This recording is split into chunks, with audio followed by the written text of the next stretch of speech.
Chapter 28. One by one, the travelers came out again onto the top of the peach and gazed carefully around. The moon was still shining as brightly as ever, and were still plenty of huge shimmering cloud mountains on all sides. But there were no cloud men in sight now. "The peach is leaking," shouted the old green grasshopper, peering over the side. "It's full of holes and the juice is dripping out everywhere."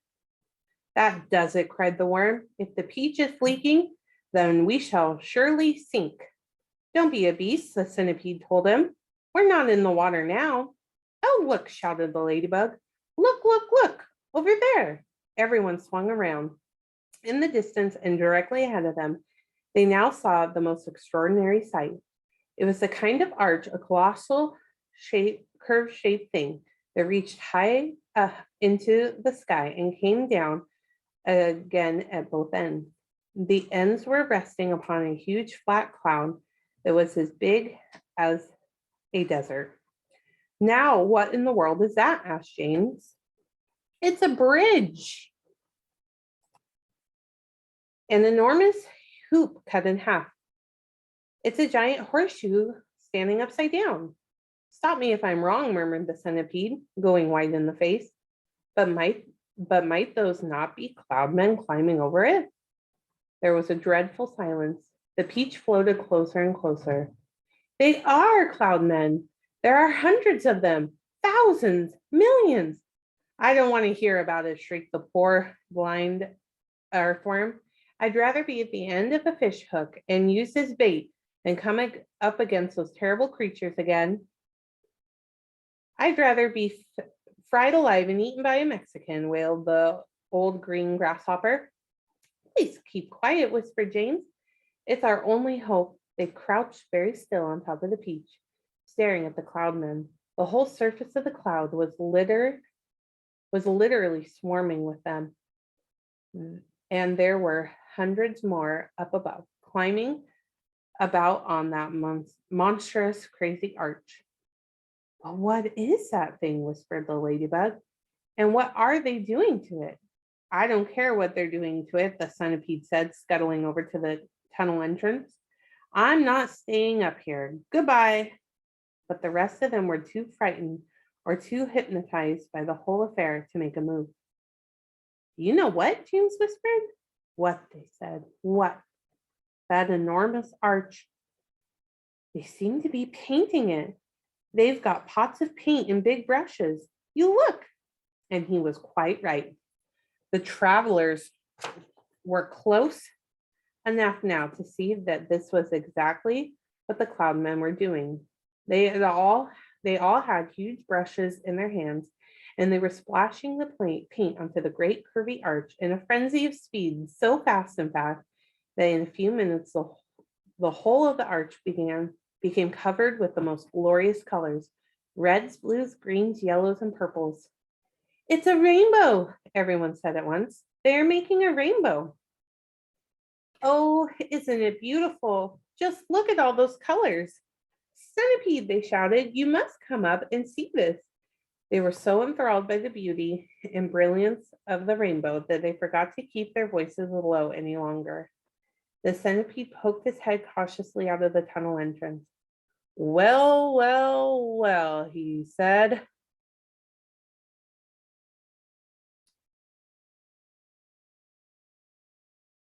"I've always wondered how these things were made.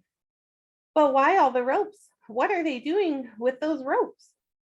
"Good heavens, they're pushing it off the cloud," cried James. "There it goes. They're lowering it down to the earth with ropes." "And I'll tell you something else," the centipede said sharply. "If I'm not greatly mistaken, we ourselves are going to bump right into it." "Bless my soul, he's right," the old green grasshopper exclaimed. The rainbow was now dangling in the air below the cloud. The peach was also just below the level of the cloud, and it was heading directly towards the rainbow, traveling rather fast. "We are lost," Miss Spider cried, wriggling her feet around. "The end has come." "I can't stand it," wailed the earthworm. "Tell me what's happening." "You're going to miss it," shouted the ladybug. "No, we're not." "Yes, we are." "Yes, Yes, no, no, my heavens. Hold on, everyone, James cried out. And suddenly there was a tremendous thud as the peach went crashing into the top part of the rainbow. This was followed by an awful splintering noise as the enormous rainbow snapped right across the middle and became two separate pieces. The next thing that happened was extremely unfortunate. The ropes that the cloudmen had been using for lowering the rainbow got tangled up into the silk strings that went up from the peach to the seagulls. The peach was trapped. Panic and pandemonium broke out across the travelers, and Henry James Trotter glanced up quickly, saw the faces of 1,000 furious cloudmen peering down at him over the edge of the cloud. The faces had almost no shape at all because of the long white hairs that covered them. There were no noses, no mouths, no ears, no chin. Only the eyes were visible in each face. Two small black eyes glinting marvelingly through the hairs. Then came the most frightening thing of all. One cloudman, a huge hairy creature who must have been 14 feet tall at least, suddenly stood up and made a tremendous leap off the side of the cloud, trying to get one of the silk strings above the peach. James and his friends saw him go flying through the air above them, his arms outstretched in front of him, reaching for the nearest string, and they saw him grab it and cling to it with his hands and legs. And then, very, very slowly, hand over hand, he began to come down the string. Mercy, help, save us, cried the ladybug. He's coming down to eat us, wailed the old green grasshopper. Jump overboard. Then eat the earthworm first, shouted the centipede. It's no good eating me. I'm full of bones like a kipper.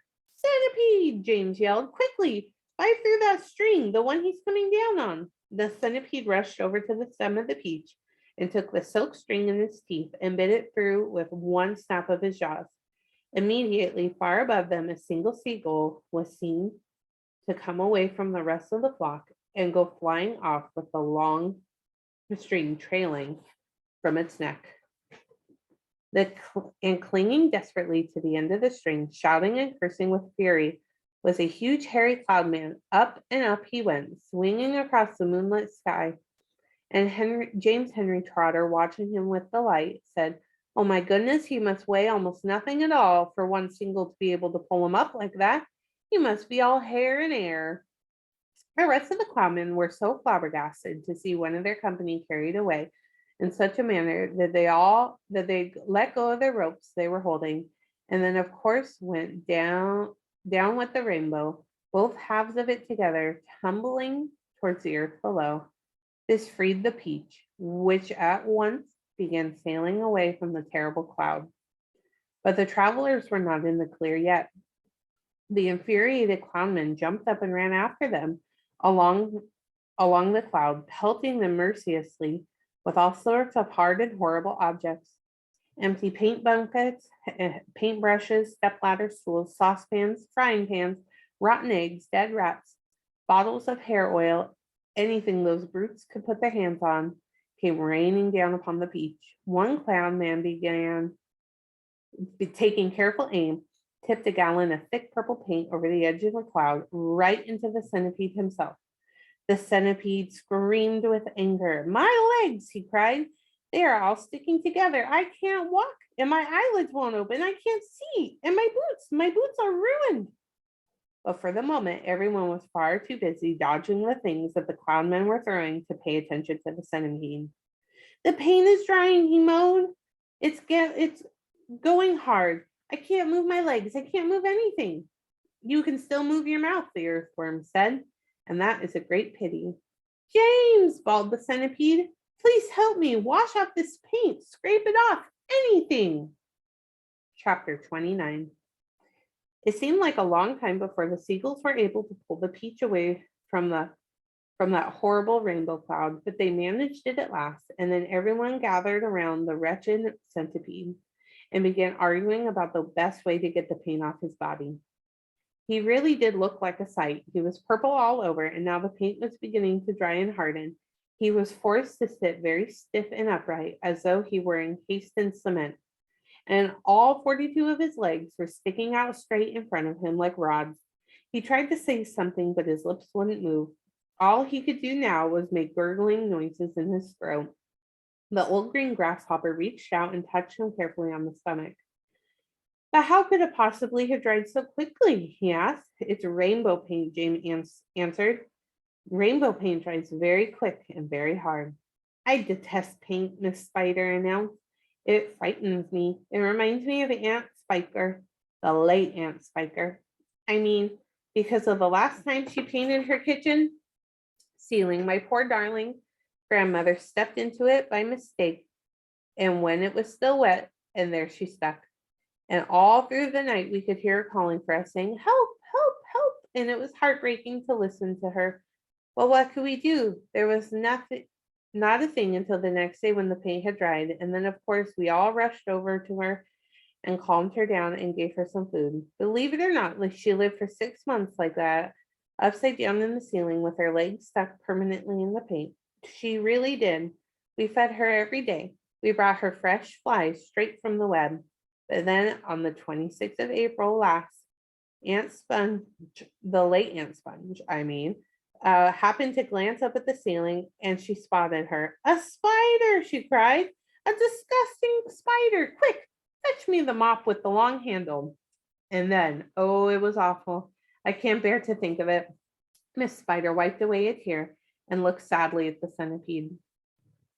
"You poor thing," she murmured. "I do feel sorry for you." "It'll never come off," the earthworm said brightly. "Our centipede will never move again. He will turn into a statue, and we shall be able to pull him in the middle of the lawn with the bird bath on top of his head." "We could try peeling him like a banana," said the old green grasshopper suggested.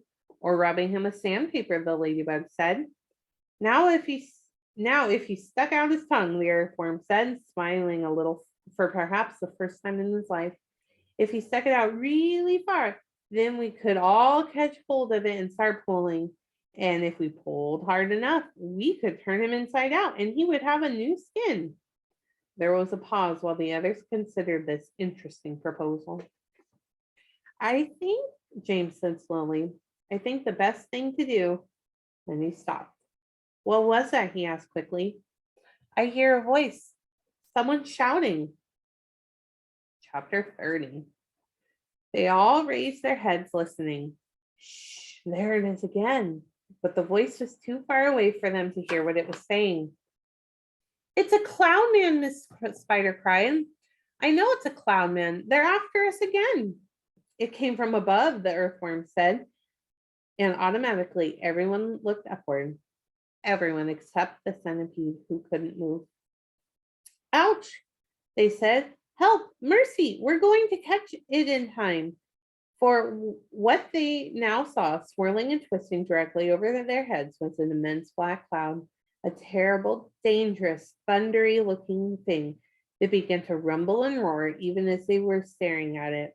And then, from high up on the top of the cloud, the faraway voice came down to them once again, and this time very loud and clear. "On with the faucets," it shouted. "On with the faucets, on with the faucets." 3 seconds later, the hole underneath of the cloud seemed to split and burst open like a paper bag. And then out came the water. They saw it coming. It was quite easy to see because it wasn't just raindrops. It wasn't raindrops at all. It was solid mass of water that might have been a lake or a whole ocean dripping out of the sky on top of them. And down it came, down and down and down, crashing first into the seagulls and then onto the beach itself, while the poor travelers shrieked with fear and groped around frantically for something to catch hold of, the peach stem, the silk strings, anything they could find. And all the time, the water came pouring and roaring down upon them, bouncing and smashing and sloshing and slashing and swashing and swirling and surging and whirling and gurgling and gushing and rushing and rushing. And it was like being pinned down underneath the biggest waterfall in the world and not being able to get out. They couldn't speak, they couldn't see, they couldn't breathe. And Henry James Trotter Holding on madly to one of the silk strings above the peach stem, told himself that this must surely be the end of everything at last. But then, just as suddenly as it had started, the deluge stopped. They were right out of it, and it was over. The wonderful seagulls had flown right through it and had come out safely on the other side. Once again, the giant peach was sailing peacefully through the mysterious moonlit sky. I am drowned, gasped the old green grasshopper, spitting out water by the pint. It's gone right through my skin, the earthbird groaned. I've always thought my skin was waterproof, but it isn't. And now look, I'm full of rain. Look at me, shouted the centipede excitedly. It washed me clean. The pain's all gone. I can move again. That's the worst news I've had in a long time, the earthworm said. The centipede was dancing around the deck and turning somersaults in the air and singing at the top of his voice. Oh, hooray for the storm and the rain. I can move. I don't feel any pain. And now I'm a pest. I'm the biggest and the best. The most marvelous pest once again. Oh, do stop talking, the old grasshopper said. Look at me, cried the grass centipede. Look at me. I am freed. I am freed. Not a scratch nor a bruise nor a bleed. To his grave that fine gent, they all thought they had sent. And I very near went. Oh, I very near went. But they sent quite the wrong centipede.